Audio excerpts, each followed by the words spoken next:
Liver खींचने के बाद सिर्फ 0.3 सेकंड के अंदर फाइटर जेट से सीट इजेक्ट हो जाती है, क्योंकि ऑलरेडी यह एक इमरजेंसी टूल है। जब पायलट को पता चलता है कि या तो फाइटर जेट के इंजन में कोई खराबी हुई है या फिर एनिमी की किसी मिसाइल से जेट नहीं बच पाएगा, तो यह लास्ट ऑप्शन होता है। पायलट अपनी जान बचाने के लिए सीट के साथ में फाइटर जेट से बाहर निकल जाते हैं। लेकिन यह जो 0.3 सेकंड का ऑपरेशन है, जिसको हम आगे समझेंगे कि यह कैसे ऑपरेट होता है, लेकिन यह पायलट के लिए बहुत खतरनाक होता है। जब सीट इजेक्ट होती है तो पायलट के ऊपर ग्रेविटेशनल फोर्स करीब 15 टाइम्स बढ़ जाता है, और यदि हाथ पैर को नहीं संभाला गया तो एयर प्रेशर की वजह से हाथ पैर टूट सकते हैं। जब कोई लाइफ थ्रेटनिंग इमरजेंसी होती है तो ऐसे कंडीशन में पायलट इस इजेक्शन लीवर को पुल करता है। यह लीवर पायलट के दोनों पैरों के बीच में होता है और एक हेड के ऊपर भी होता है। यह लीवर लिंकेज रोड और हिंजेस की हेल्प से सेफ्टी लॉक से कनेक्टेड रहता है। यह सेफ्टी लॉक डिसाइड करता है कि क्या सिस्टम के अंदर कोई इमरजेंसी है या सिर्फ एक्सीडेंटली ऐसे ही गलती से लीवर खींचा गया है। यदि नॉर्मल कंडीशन है तो यह मूवमेंट को आगे पास नहीं करेगा और ऐसी कंडीशन में आगे भी कोई प्रोसेस स्टार्ट नहीं होगी। लेकिन यदि कोई इमरजेंसी है तो यह लीवर के मुंह को आगे फायरिंग यूनिट तक पास करेगा और साथ में सेफ्टी रिस्ट्रेन सिस्टम को भी एक्टिवेट कर देगा। यह सिस्टम पायलट की बॉडी को फिजिकली सपोर्ट देता है, जैसे पैरों के पास में गार्टर्स होते हैं जो टाइट हो जाते हैं, आर्म रिस्ट्रेंट इंगेज हो जाते हैं। जब सीट एकदम से कॉकपिट से बाहर आती है तो हवा का प्रेशर बहुत ज्यादा होता है, तो हाई प्रेशर से हाथ पैर टूट सकते हैं। तो हाथों को सहारा देने के लिए आर्म रिस्ट्रेन होते हैं और नेक को सहारा देने के लिए हेडरेस्ट एक्टिवेट होता है और नेक को ऐसे सपोर्ट देता है। साथ में पीटर्स भी एक डिवाइस होती है जो एक्टिवेट होती है एयर स्पीड को चेक करने के लिए। अब पायलट का पोस्चर रेडी है, फायरिंग यूनिट अपना काम स्टार्ट करती है। इजेक्शन लीवर स्ट्राइकर पिन को एक्टिवेट करता है। इसके आगे स्ट्राइकर स्प्रिंग लगी रहती है जो ऑलरेडी फुल टेंशन में है। जैसे ही यह फ्री होता है तो फायरिंग पिन पर फोर्स लगाता है और यह फायरिंग पिन आगे जाकर स्ट्राइक करती है इनिशिएटर कार्ट्रिज से, जो एक स्मॉल एक्सप्लोजन करवाती है। यह सेम प्रोसेस एक गन में कार्ट्रिज को फायर कर देती है, लेकिन यहाँ पर एक्सप्लोजन से सिर्फ एक गैस इंपल्स जनरेट होती है। यहाँ से यह गैस इंपल्स आउटपुट पाइप के थ्रू सीक्वेंसर यूनिट के पास में पहुंचती है। सीक्वेंसर यूनिट एक डिस्ट्रीब्यूशन बॉक्स होता है जो एक साथ में 3 सिस्टम को एक्टिवेट करने का काम करता है। यदि आप ध्यान से देखोगे तो अभी पायलट फाइटर जेट के अंदर बंद है और यह ऊपर का ग्लास होता है, इसको कैनोपी बोलते हैं। यह मल्टीपल पॉलीकार्बोनेटेड प्लास्टिक की लेयर से बना होता है जो बहुत स्ट्रॉन्ग होता है। तो सबसे पहले सीक्वेंसर से एक गैस इंपल्स जाती है कैनोपी के पास में। कैनोपी के अंदर एक्सप्लोजिव बोल्ट लगे रहते हैं। यह गैस इंपल्स बोल्ट के अंदर ऊपर की तरफ पायरोटेक्निक पाउडर भरा रहता है जिसमें एक्सप्लोजन करवाते हैं। इस एक्सप्लोजन से यह रैपिडली जलने लगता है और गैसेस रिलीज होती है। यह गैसेस एक लो डेंसिटी डेटोनेशन करवाती है और इस डेटोनेशन से शॉक वेव जनरेट होती है जो हाई डेंसिटी एक्सप्लोजिव को डेटोनेट करवाती है, जिसकी वजह से यह बोल्ट इस पार्ट से यहाँ से सेपरेट हो जाता है। जैसे ही सेपरेट होता है तो हवा के हाई प्रेशर की वजह से कैनोपी हवा में उड़ जाती है। इस मेथड को जेटिसन मेथड बोलते हैं। लेकिन आज के मॉडर्न टाइम में फाइटर जेट एक अलग अप्रोच यूज करते हैं जिसका नाम है मिनिएचर डेटोनेशन कोड। यदि आप फाइटर जेट की कैनोपी को देखोगे तो उस पर कुछ ऐसे पैटर्न्स बने रहते हैं और यह पैटर्न एक्चुअल में एक डेटोनेशन कोड होती है जो इस पैटर्न में सेट होती है। तो जैसे ही सीक्वेंसर से सिग्नल मिलता है तो यह लाइन एक्सप्लोड करती है, जिसकी वजह से यह कैनोपी मल्टीपल पार्ट्स में डिवाइड हो जाती है।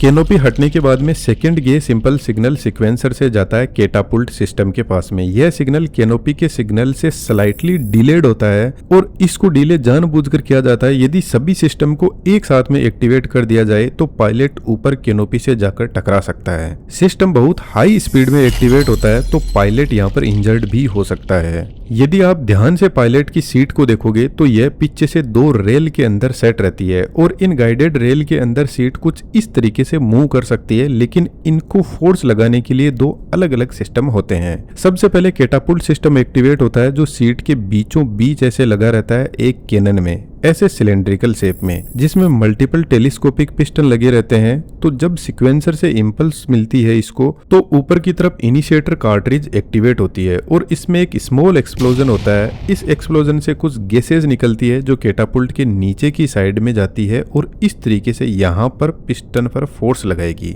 जब इस चैम्बर में गैस प्रेशर ज्यादा इंक्रीज होता है तो यहाँ पर बैलिस्टिक लैच लगी रहती है जो इस हाई प्रेशर की हेल्प से इस पिस्टन को इधर साइड में फोर्स लगाती है, जिसकी वजह से यह जो कैटापुल्ट का मेन सिस्टम है अनलॉक हो जाता है। नॉर्मल कंडीशन में यही वह सिस्टम होता है जो सीट को लॉक करके रखता है, अदरवाइज सीट कभी भी बाहर निकलकर भाग सकती है। जैसे ही सिस्टम अनलॉक होता है तो पिस्टन ऊपर की तरफ मूव करने लगता है गैस के हाई प्रेशर की वजह से, लेकिन यह गैस का प्रेशर इतना सफिशिएंट नहीं है कि सीट को ऊपर की तरफ धक्का लगा सके। तो जैसे ही पिस्टन थोड़ा सा मूव करता है यह होल ओपन हो जाता है जहां से गैस एंटर करके सेकेंडरी कार्ट्रिज को एक्टिवेट करती है और यह कार्ट्रिज जबरदस्त हाई प्रेशर गैस जनरेट करती है, जिसकी वजह से सबसे पहले एक पिस्टन एक्सपेंड होता है। फिर जब ये पूरा एक्सपेंड हो जाता है तो दूसरा होता है और फिर थर्ड नंबर इस तरीके से। यह एक छोटा सिलेंडर होता है लेकिन यहाँ पर टेलीस्कोपिक पिस्टन को एक्सटेंड करके अच्छा खासा फोर्स जनरेट किया जाता है और सीट इन रेल के अंदर ऊपर की तरफ मूव करती है। बेसिकली यह रेल सीट को सपोर्ट देती है ताकि स्टार्टिंग में सीट कहीं स्पिन न करने लग जाए। यह प्रोसेस लीवर खींचने के 0.2 सेकंड में कंप्लीट हो जाती है, लेकिन यह प्रेशर इतना सफिशिएंट नहीं है कि सीट को पूरी कॉकपिट से बाहर निकाल सके। लेकिन इसका इनिशियल फोर्स बहुत हाई होता है, यह 12 से 20 G का ग्रेविटेशनल फोर्स जनरेट कर सकती है। यदि मैं आपको सिंपल लैंग्वेज में समझाऊं तो यदि किसी पायलट का वेट 80 kg है तो इस फोर्स की वजह से पायलट को 1600 kg का फोर्स फील होगा और इतने हाई फोर्स की वजह से कई बार पायलट इंजर्ड भी हो जाते हैं। जैसे ही सीट इन रेल से बाहर निकलती है तो सॉलिड रॉकेट मोटर स्टार्ट होते हैं जो सीट को जबरदस्त ऊपर की तरफ फोर्स लगाते हैं। यह मोटर 0.2 से 0.3 सेकंड तक ही ऑन रहते हैं, लेकिन इतने टाइम में यह जबरदस्त फोर्स लगाते हुए सीट को ऊपर तक ले जाते हैं। देखा जाए तो अब सीट सक्सेसफुली इजेक्ट हो चुकी है, लेकिन प्रॉब्लम अब ही आना स्टार्ट होती है। यदि आप थोड़ा ध्यान से देखोगे तो जब सीट कॉकपिट से बाहर निकलती है तो हवा की स्पीड 1000 km/h से भी ज्यादा हो सकती है, जो डायरेक्ट पायलट की बॉडी को लगती है, जिसकी वजह से सीट स्पिन भी करने लग सकती है और इतने हाई प्रेशर से हाथ पैर टूट सकते हैं। इसलिए हाथ पैर और नेक को प्रॉपर सपोर्ट दिया जाता है। जैसे ही सीट इजेक्ट होती है तो सिक्वेंसर यूनिट थर्ड सिग्नल भेजता है ड्रॉ गन को। यह गन सीट के एकदम पीछे की साइड में लगी रहती है। इसमें यहाँ पर एक सिलेंडर में पैराशूट सेट रहता है। जब गन फायर होती है तो यह बेसिकली एक लोहे के गोले को हाई स्पीड में फेंकती है और इस गोले से कनेक्टेड रहता है पैराशूट। तो यह गोला पैराशूट को भी अपने साथ में ले जाता है और हवा के प्रेशर से तुरंत खुल जाता है। बेसिकली यह पैराशूट सीट को स्टेबलाइज करता है और स्पिन करने से रोकता है और सीट की स्पीड को डाउन करने की कोशिश करेगा। जब सीट स्टेबलाइज हो जाती है तब मैकेनिज्म स्टार्ट होता है सीट सेपरेशन का। सबसे पहले सीक्वेंसर यूनिट एक्सप्लोसिव बोल्ट को फायर करता है, जिससे पायलट दूर होने लगता है सीट से। जैसे ही पायलट सीट से दूर होगा तो सीट अपने वजन की वजह से नीचे जाने लग जाएगी, जिससे यह सीट के ऊपर का जो मेन पैराशूट है वो बाहर आने लगता है और हाई स्पीड एयर की वजह से तुरंत डिप्लॉय हो जाता है।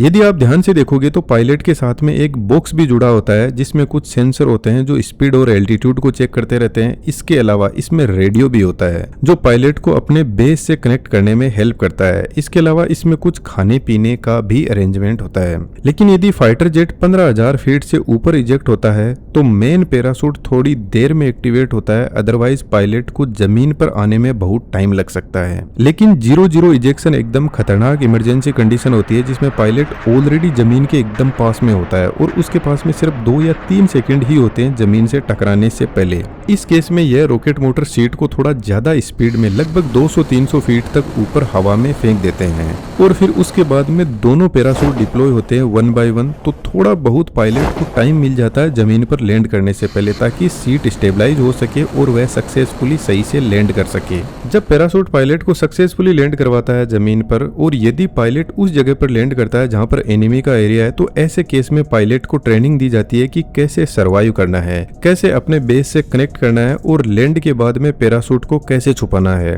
कई बार कुछ कंट्रीज के बीच में ट्रीटी भी साइन होती है कि पायलट पूछताछ के बाद में उसके अपने रेस्पेक्टिव देश को भेज दिया जाएगा, लेकिन यह बहुत रेयर होता है। उम्मीद करता हूँ आपको वीडियो पसंद आया होगा। यदि ऐसा एनिमेशन सीखने में आप भी इंटरेस्टेड हो तो डिस्क्रिप्शन में डिटेल्स अवेलेबल है, जरूर से चेकआउट कर सकते हो। Thank you.